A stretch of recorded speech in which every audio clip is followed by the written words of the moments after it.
here we go. This is a real whistle-stop adventure, grabbing people.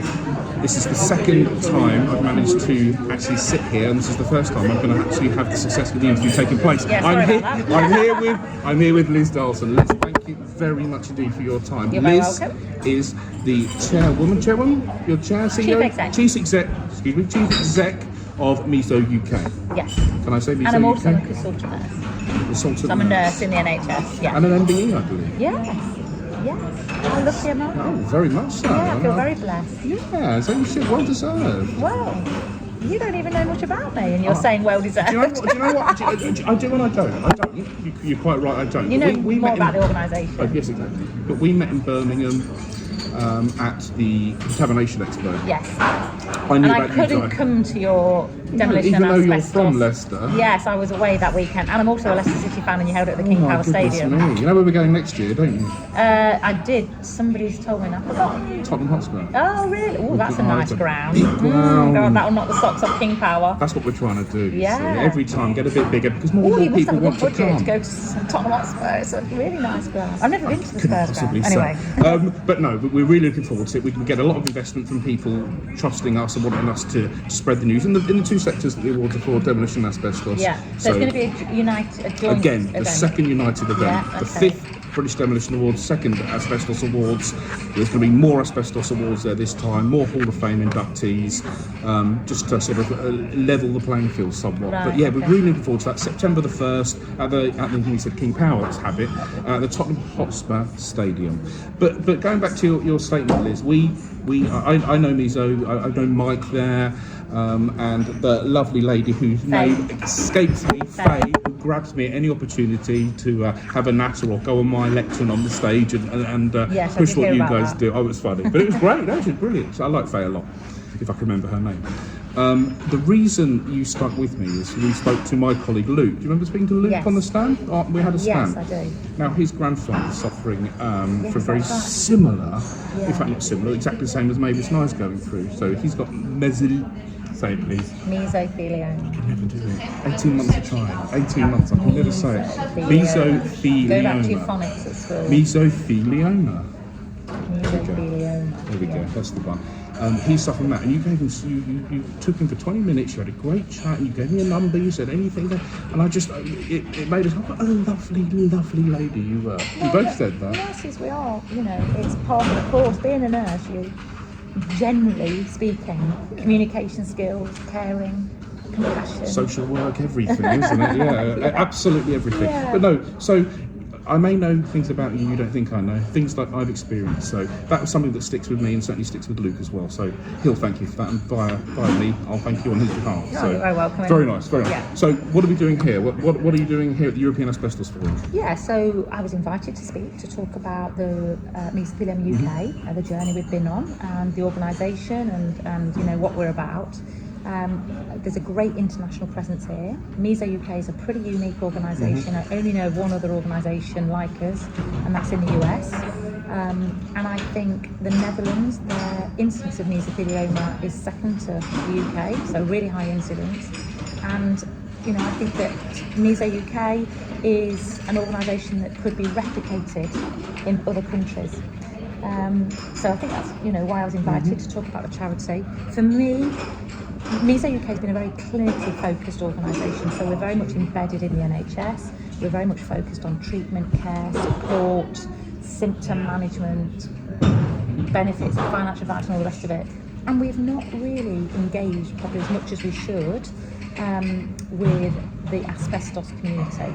And I make no apology for that, because we've had to focus on what we do and what we do well and what we need to deliver for patients and families. But I think the organisation is at a stage where, in order for us to continue, we need to engage with the asbestos community. We need the help, because we cannot continue to grow and to reach all corners of the UK unless we get more people involved in supporting us. In addition to that, I have to say, anybody diagnosed with an asbestos disease, particularly mesothelioma, one of the first things they'll say is do everything you can to prevent this happening to somebody else. And so all of these guys at this kind of conference, they're at the other end of the journey to where Meso UK is at. they're preventing people contracting asbestos disease. Of course, And I'm tools, Yeah, software. and do you know, I am blown away by the level of technology and intelligence that is, you know, flying around this whole conference, and the commitment. You know, I'm absolutely blown away, and I feel extremely proud of the UK presence here. You know, we've got About a third. We're about a third of the numbers. I think. But Dr. also, Waterman you said just look earlier. at some of the technology that's on display at this conference, and so much of it has come from our UK colleagues. That makes me feel incredibly proud. And Meso UK is at the stage where we need to be a platform for that technology to be on show to the people that might not have got their disease had that been in place 40 years ago. That's your goal, more prevention rather than aftercare. I'm loath to say that, but those already suffering with asbestos-related injuries or. Our vision as a charity is for, you know, a world free of mesothelioma, and so and then also to be there for anybody affected by mesothelioma. So that has been our priority, being there for people affected by mesothelioma now. And now the charity's in a position, because we've grown, to actually look at awareness and prevention more than what we have done in the past. So absolutely, that is, you know, the reason why we want to engage with the asbestos community. Makes perfect sense. You know, more than what we have done previously, because prevention is always better than cure, as we know. Well, we're going to be working closely together, yourself, me, Mike, the team, Faye. We're definitely going to be doing a lot more with you, interviews, case studies, promotion, that kind of thing. How, prior to all that, I think that's going to probably start December time, we're going to do a bit more with you. But prior to that, how can people find out more about Meso UK? How can they contribute?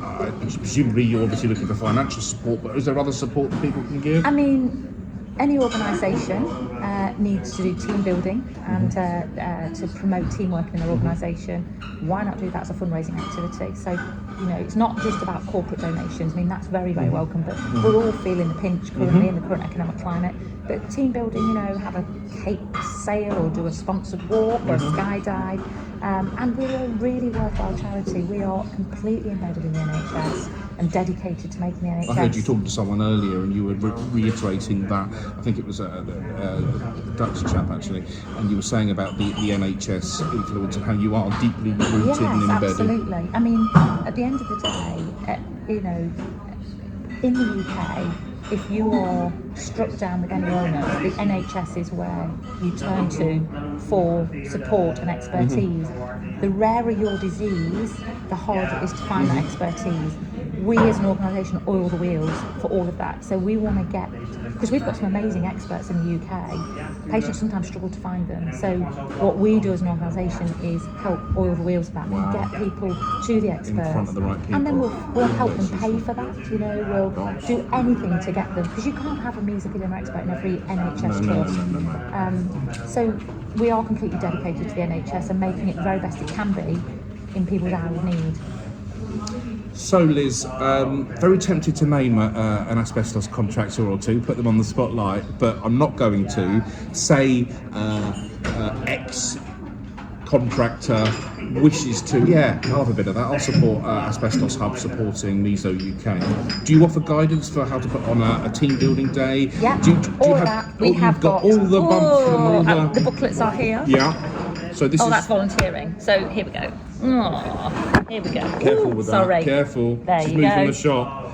Mesothelioma UK and your company. Yeah. Oh, wow. So we've got information booklets on all that kind of stuff. And they can go on your website. This is probably downloadable. Yeah, downloadable, or give us a call. We've got a great fundraising team. But more than that, you know, we have got 34 nurses who are all absolutely expert in mesothelioma and the dreadful asbestos legacy in the UK. Users, bring us into your organisation and let us tell stories about patients that will resonate with your teams. It's because people will remember then about the dangers of asbestos. So, you know, it's a two-way relationship. We want to help you to be more asbestos aware and to promote asbestos awareness and exposure prevention. So use us for that purpose. and we're always grateful for anybody to promote us as a charity, fundraise for us, and if you have a corporate social responsibility as an organisation, you won't find a better cause than us. I don't need to know how, well, I do need to know how, that'd be interesting. I don't need to know who, but how many asbestos removal contractors actively support you, has their logo on their signature, and have an ongoing thing? Yeah, do you know, say as small as possible, because we'll get them. not enough. You're just saying you don't know, which sounds astronomical to me that you would, but you no longer remember every donor that donates or every fiver that comes in. Yeah, I mean, the fundraising, I can't tell you how affected we are by some of the fundraising stories. You know, a young boy, you know, raising funds for us because his granddad has mesothelioma, and they might only raise 50 quid or 100 quid or £5 or £10, but it's the story behind the fundraising that really touches us. Tenner, really. Let's be completely honest. It's about and then we get other people. You know, we get other people who, you know, thousands of pounds, and they want absolutely no recognition for it. Yeah, and of course. Most of our money comes from families and people affected by meso.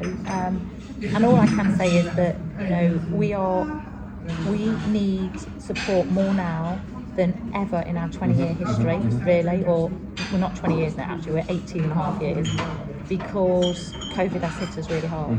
And so, you know, anybody who is looking for a worthwhile cause, then think about Meso UK, and we would love to work with you. And I think, you know, you mentioned the corporations and the companies that don't want any publicity. Brilliant, absolutely wonderful. But let's be honest, this is business. People also do, and people want to be recognised as supporting you. Absolutely. So people who want your logo in their signature, do you have any kind of, not so much membership or club scheme, do you have something that people have to sign up to where they give an X amount each month, where they can be a proper supporter? So the fundraising team are developing, what do they call it, an asbestos club or something? I can't remember. Something like that. Forgive me. So they are developing just that kind of system, and we're very protective of our logo. So we do have, as part of joining up to that, you get access to our logo, and outside of that we have an application process. So we do endorse things for organisations that, you know, don't donate to us, but there is a process. So because you have to, you know, safeguard your brand a little bit. Your identity, absolutely. Yeah, but yeah, absolutely. So the fundraising team are establishing some kind of, I can't remember the details, forgive me, but just along those lines. So that could be a good first starter for us in December. Let's work with your team, whatever the Asbestos Club or whatever it might be.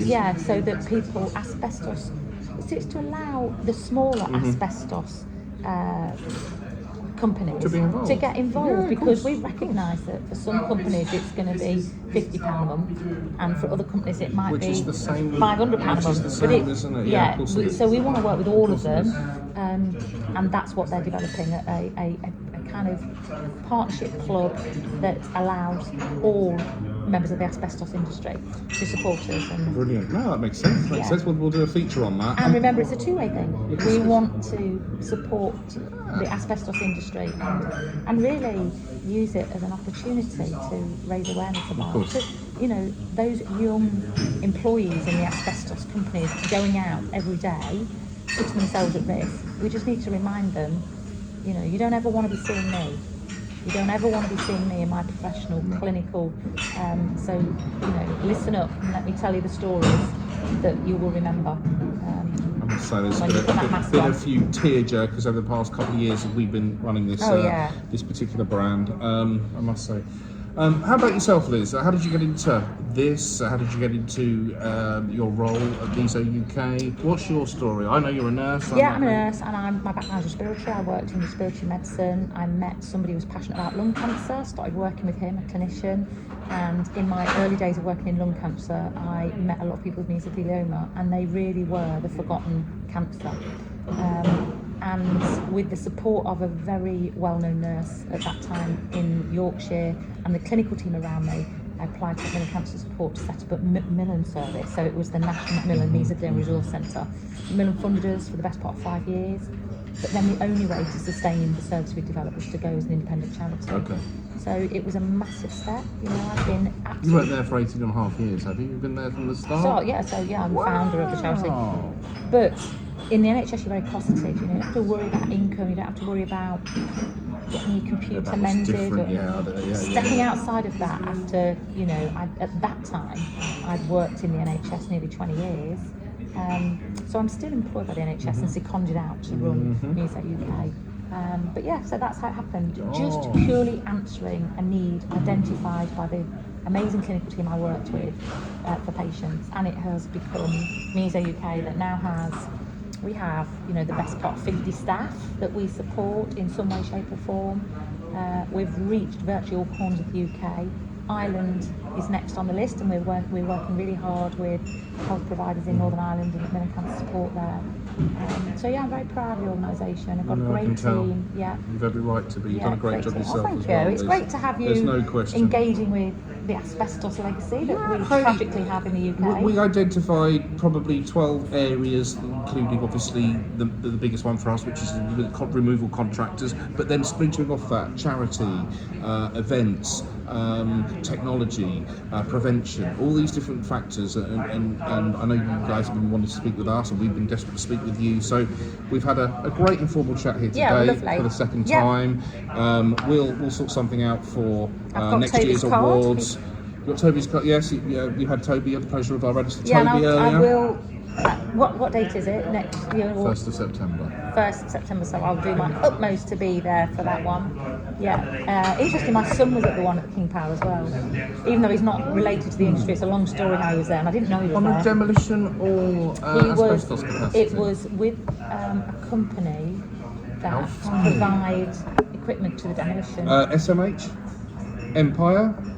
Thermac? Wait a minute, I don't know the name of the company even, but anyway, one of his best friends is a sales manager. Funny. Okay, where are they based? In Leicester, yeah. Thermac are Leeds, SMH Newcastle. They do dumper trucks. Empire all over. Do dumper trucks? Dumper trucks and all that kind of stuff. That takes it away from that. That's interesting. Yeah, but they were there for the demolition side stuff. Anyway. Oh, find out who that was. I can't remember. How funny if you'd have been there and you bumped into him. I know. Well, he bumped into Faye and Jill. And Tom was... What are you doing here? Yeah, he bumped into Faye and Jill and they were like, oh, thank you very good. Thank you very much. Sorry, I took my glasses off then. Hi, Graham. Thank you. We're so much having a leisurely chat. People just assume that's what we're doing. But we are going to end the interview now because we'll stay here and talk all day probably about such things. We need to get back in. I need to send this over to the team in Worthing. Liz, thank you very much. Pleasure.